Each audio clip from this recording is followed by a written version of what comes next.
Hello everybody. Today we're going to be playing an app called Game Dev Story, Game Developer Story. And I got this game maybe a few weeks ago and just been playing it a lot. It's just a really, really fun game.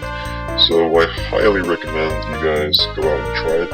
And it's pretty cheap, and it's not one of those freemium games where they're gonna ask you to spend a lot of money to make progress in. It's just one of those games where you buy it once and then you get access to the full game. So it's I still appreciate game companies who create games like that, because it just seems like these days there are just all these freemium games where you really don't know where you're getting yourself into. Like, I find myself just hesitating from downloading games because I'm worried that as soon as I get invested in it, as soon as I start playing it and invest time into it, I'm going to be faced with either just grinding hours and hours and hours doing something just to progress through the game, or I can spend like $1 or two to get past that point. But the problem is, there's going to be just a lot of these points in games, and you end up spending a whole lot of money just to make a regular progress. So I really don't like game designs like that. I don't like how they just pretty much force you into paying money, or they force you into playing the game in a way that's not fun. So I don't think that's the right way to do things. And this game it does not do that. So anyways, without further ado, let's get started with a new game. I do have to give a full disclosure, because I have played through this game a few times, and one of the good things about this game is that after you play through it once, some of the things that you've accomplished and you've achieved actually carry over into the next playthrough. So I'm going to explain in the game, while I'm playing it, what actually carried over, and it's going to be pretty obvious. So that's something to keep in mind, because if you just got this game, you may not have some of the advantages, I guess, that I've already earned and now I can use. So just something to keep in mind. Now let's start with the company name. I am curious.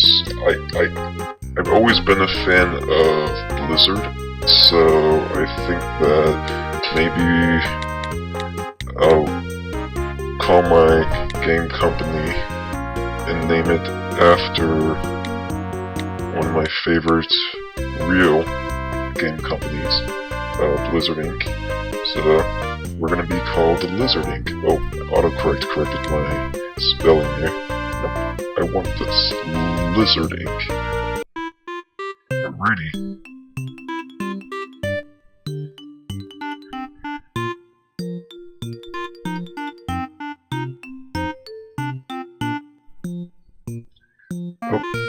Oh, okay.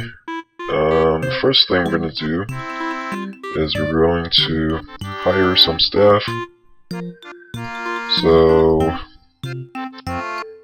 the cheapest way of finding applicants for the staff is to use word of mouth, and that's just asking people around you to find staff. The next one is magazine ads, and after that it's going to be online ads. It doesn't really matter too much who we're going to hire now, because we're going to end up replacing almost pretty much all our staffs. Yeah, we're going to replace all our staffs relatively quickly, so I'm just going to go, I'm actually not too concerned. I might as well go for, I think word of mouth is more than enough because you'll get, maybe around 3 applicants, but magazine ad, it sometimes can get you some pretty decent beginning applicants that would take a little bit longer to replace. So I think the initial investment is worth it, and we do have $500,000, but we also have over $100,000 in emergency funds, and we're not going to have access to that until we really come close to running out of money. So I'm not too concerned about running out of money in the beginning of the game. So I'm just going to make a slightly big investment on the applicants. So, alright, so we're gonna have our applicants coming in soon, but in the meantime, we're going to start developing video games. So, as you can see in this menu, I can develop either a new game, or I can develop, start doing contract work. And the good thing about contract work is there's no initial capital investment. So what this means is you don't need to spend money in order to make money. You can just go on the contract list, look for, so these tell you how much they pay and what they're looking for. So for example, for ringtones, they're looking for, if you look on the bottom here, the trumpet. Is that a trumpet? I don't really know my musical instruments too much, but you could tell that this ringtones contract wants 30 sound, and that's actually quite a lot, and I don't think our staff is skilled enough to do that quickly enough to justify the 11 weeks that it's going to take. And I'm not sure if they're going to complete the work, and even if they complete the work, I'm not sure 11 weeks is a good idea, because what we can do right now is we can start developing video games to start building our fan base. So you can see some of the other contracts here. I'm going to leave these alone for now. I think that there is a time and place to use these contracts, both as an emergency for, let's say, if a game really flops and we're running out of money, we can just do some contract work to build up our money again. Or sometimes you get some really nice contracts and they just flat out earn you more money than developing games. So that's just something to keep in mind. I am going to instead start developing our new game. Okay, so here's the part where it gets interesting, because we need to decide on what games to develop. And the platform, we are just going to do PC gaming platform, because if we choose to develop games on a console, it's going to cost us, if you look on the console's picture right here, the picture with the controller and the console, and you look just below that, and you see the license in red, and it costs $200,000. And that's just to buy the license to develop video games. It doesn't include the cost of every video game we're going to actually incur, the cost of the development. So just licensing is going to cost us $200,000, and we're not at that point yet. And this isn't even a very good console, because there's going to be a lot more consoles coming out soon, and the way we judge how good a console is, we judge based on the units. So if you look on the right hand side, the blue words, you have the CO, the company, you have the units, and it's 800,000, and the units just tells you how many people have this console. So if you want to sell a lot of games, it really pays to develop on a console that has a lot of units, a lot of users using it, and the share just tells you what portion of the market share this console has. And the release date on the bottom here is important, because eventually consoles do get replaced, new ones come out, and they actually just stop existing. These consoles, after they go obsolete, you can't make games for them anymore, and so the licensing cost is just that's it. You pay for it, and then it's gone, and you have to start developing on a new console. But that won't be too much a problem because we're probably only going to develop on maybe 4 consoles, 5 consoles top. So it's going to be a very natural progress. We're not going to be really actively thinking about this too much. So the good thing about PC games is that there is no licensing fee because we already have access to it, and we also have cheaper developing costs. And you can see that the units here is $500,000 and it's 300,000 less than the console, but that's enough for us because we're actually not even going to come close to selling 500,000 units in a long time. So that's not a big concern for us. And so, okay, we're gonna stick with PC games. And now the genre, right below here, you can see the genre, you have the type here. This is important because you want to combine the genre that fits the type, and the type that fits the genre. So if you have, let's just take a look at the genres here. You have table, adventure, trivia, puzzle, educational, right? So imagine if you try to choose educational here. Does that really go with a pirate game? Or maybe an animal educational game would be more appropriate. What about historical? Ninja, right? I mean, a golf educational game. So there is logic here, and you do have to think about which combination is the best. And if you want to try different combinations, you can always try them. But if you want to figure out which combinations are the quote-unquote best combination, then you can actually just go online and Google this game, the game title, and search for the genre and type combination that works the best.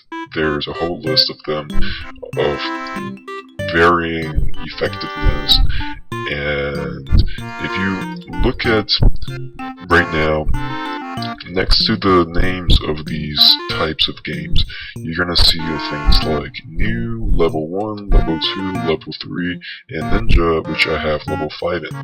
This just tells you this is something that I actually accomplished in previous games. I've developed these games so much that you start leveling up, and this just show you that if you create a game with a higher level, it will sell more because you are more skilled at creating those games, and this is just one of those things that carries over. So for our first game, let's see, and if you look at next to the skill, you're gonna see pop, and that's popularity. So you want to pick games that have high popularities, but that also will combine well with the genre that you pick. And so it looks like the most popular genre that we have currently is the puzzle genre. But I'm actually not sure what the puzzle genre would go well with. I think that it would actually go, and we're also going to be unlocking new genres and new types of games as we progress through the game, and I will show you guys what that actually means. So I am familiar with a lot of different effective combinations, and not just through all the times I played through this game. And I think that for adventure, I think it goes with,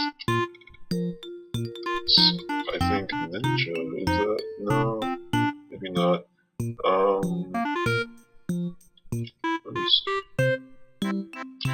I think RPG and ninja, that was a good combination, but I haven't played this in a few days, maybe over a week, so I don't remember a lot of these, but I do have, let me pull up the combination. Let me see.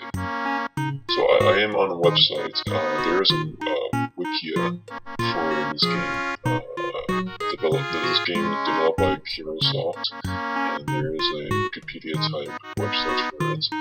And let me just see what we have right now that would go well with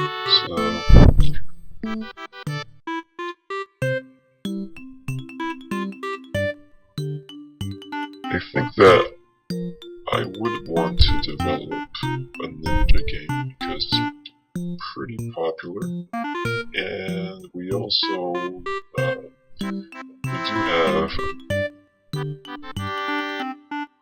a high skill level in it.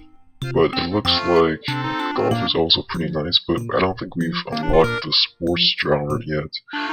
So, for Ninja, let's see what we have here. I think Ninja does go with Adventure. Yeah, it goes with pretty well, so I think that's what I'll do for our first game here. And you can look on the upper right hand side of this new game window. This developing cost is going to be $95,000, and there's something called direction, and that's just what you want to do during the developing process. So you could either pick speed, which is going to help you finish the game more quickly, but it's going to cost you 20% more in developing costs.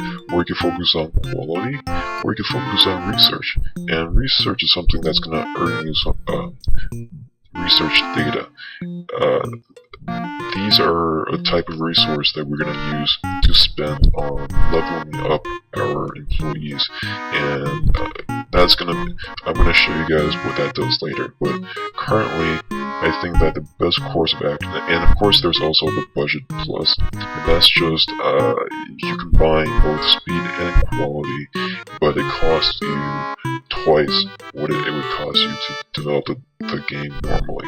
So what I like to do is I just, out of my personal beliefs, I'm not even sure if that's the most effective way to play this game, but just out of my personal beliefs, I think quality is always the way to go. I don't really want to rush things. I have heard that in the beginning of this game, it's not a bad idea to rush games and get them out as quickly as possible, as cheaply as possible, and get them out there even with bugs, and just earn money quickly through that.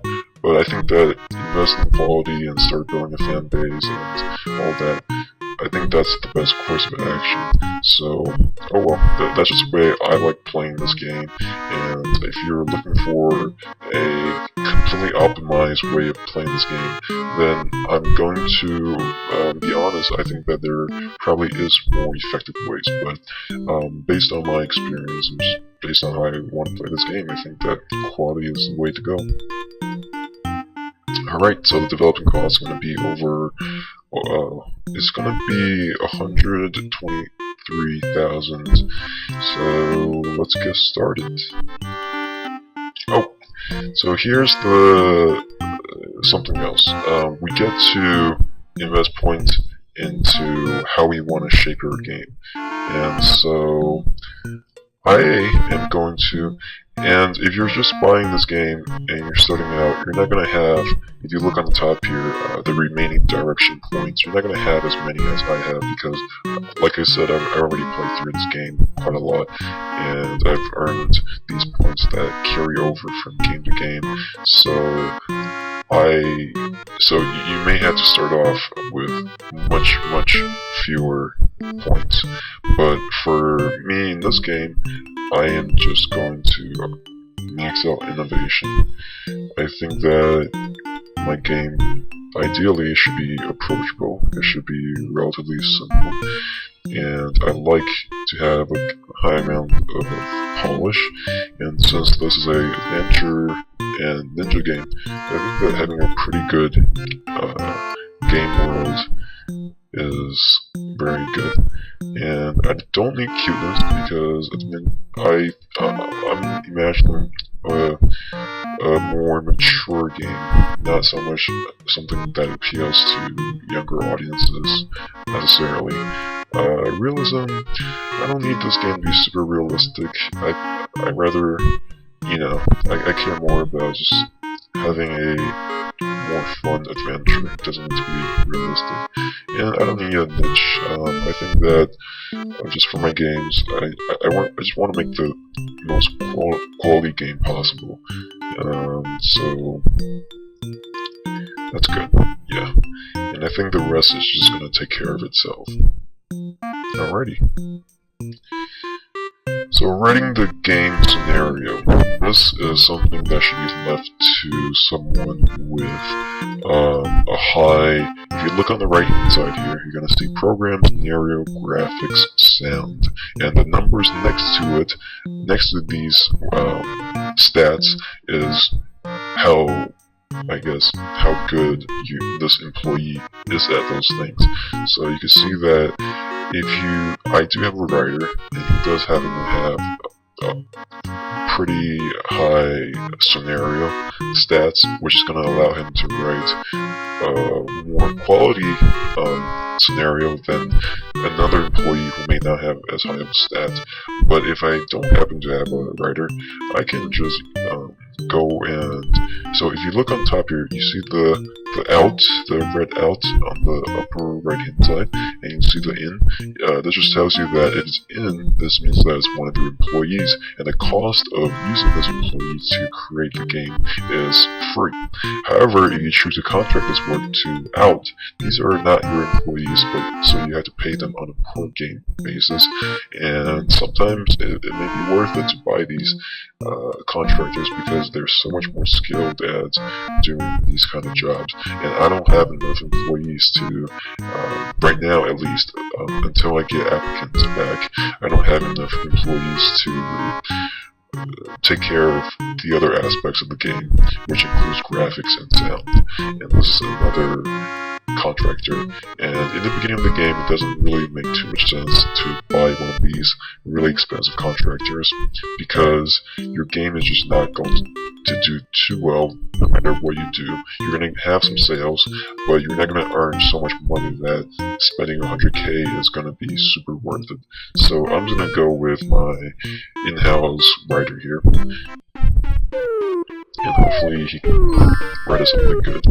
And so what he's doing right now is he's accumulating. So on the left side you see the gameplay player. That's the scenario. That's how basically well written the game is. And if you look at the golden ball-shaped thing, that's creativity, and right next to it you see a paintbrush with a palette. That's the graphics of the game, and right next to that on the right hand side you have the trumpet, and that's the sound quality of the game. So for this part of the development, we're just worried about the structure of the game, you have the scenario of the game. Hopefully you write a good story. You have a good fundamental for the game, and that's where we are right now. I'm not really sure why they say it's a bizarre combination, because it is a pretty good combination. So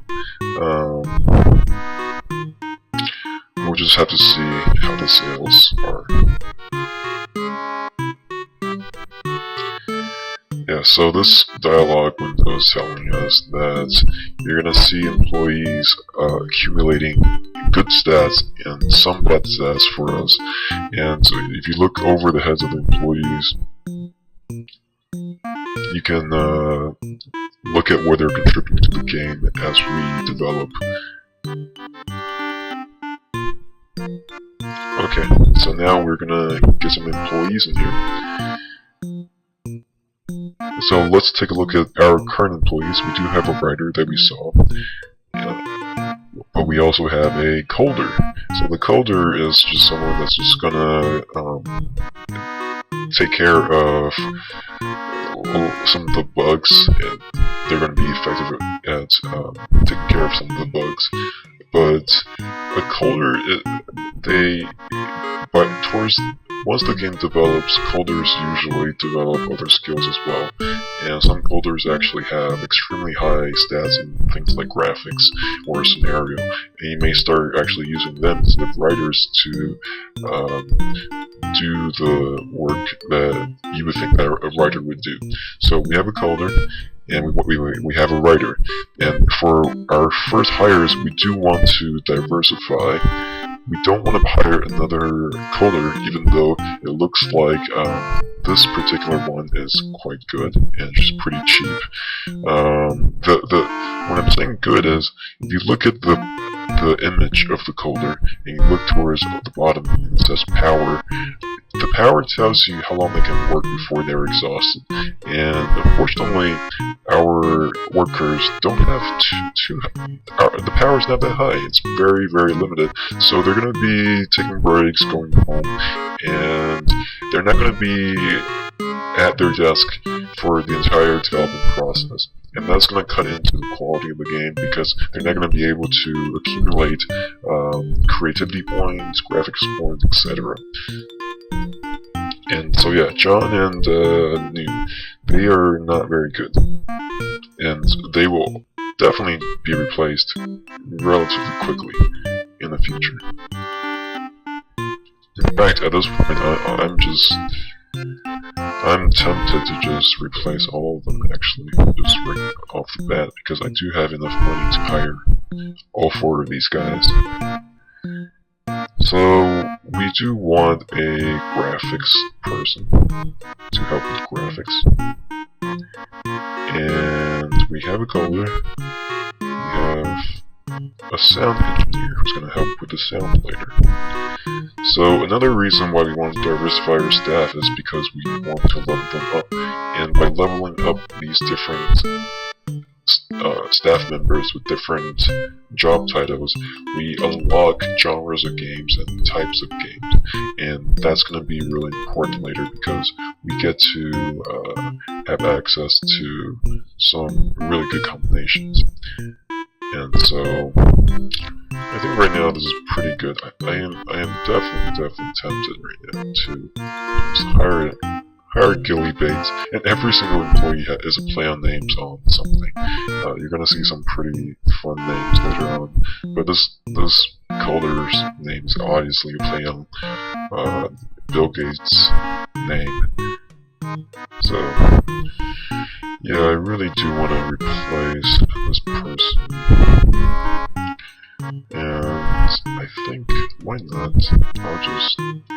and the reason why I'm a little bit hesitant is because if I do replace my employee right now, who is currently working on the game, I am worried that there's going to be some time that passes by in the game where my employee is walking out of the company and the new employee is walking in, and during that time we're not going to have anything coming out of either employees, any production out of either employees.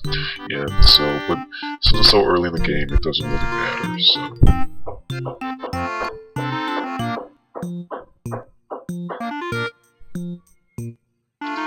Yeah, I am going to get rid of you, Noob. I'm sorry.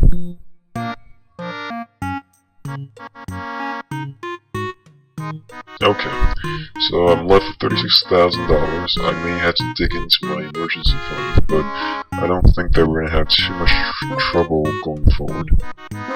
So you can tell, if you look on the upper right hand side, RPG, action, shooter, these are all really, really great genres. And so,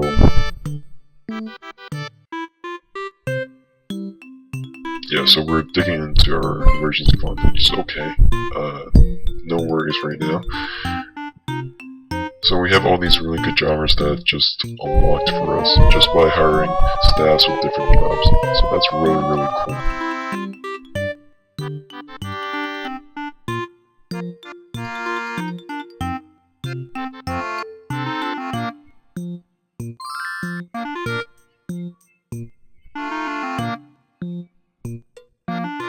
So it looks like we're running on. This video's running a little bit long because I did have to introduce a lot of the aspects of the game to you guys.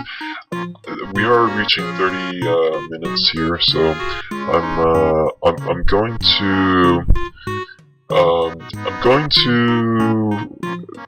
end this part of this game for now. So please subscribe to my channel, guys, and if you guys like this video, definitely leave something in the comments if you have anything to say. Again, I really like this game. I highly recommend anyone who has an interest in this genre of game to give this a try. And if you are still curious about whether you should get this game or not, then just keep watching me play, I guess. I'm gonna take you guys through this. So that's it for now. This is part 1. I'll see you guys in the next one.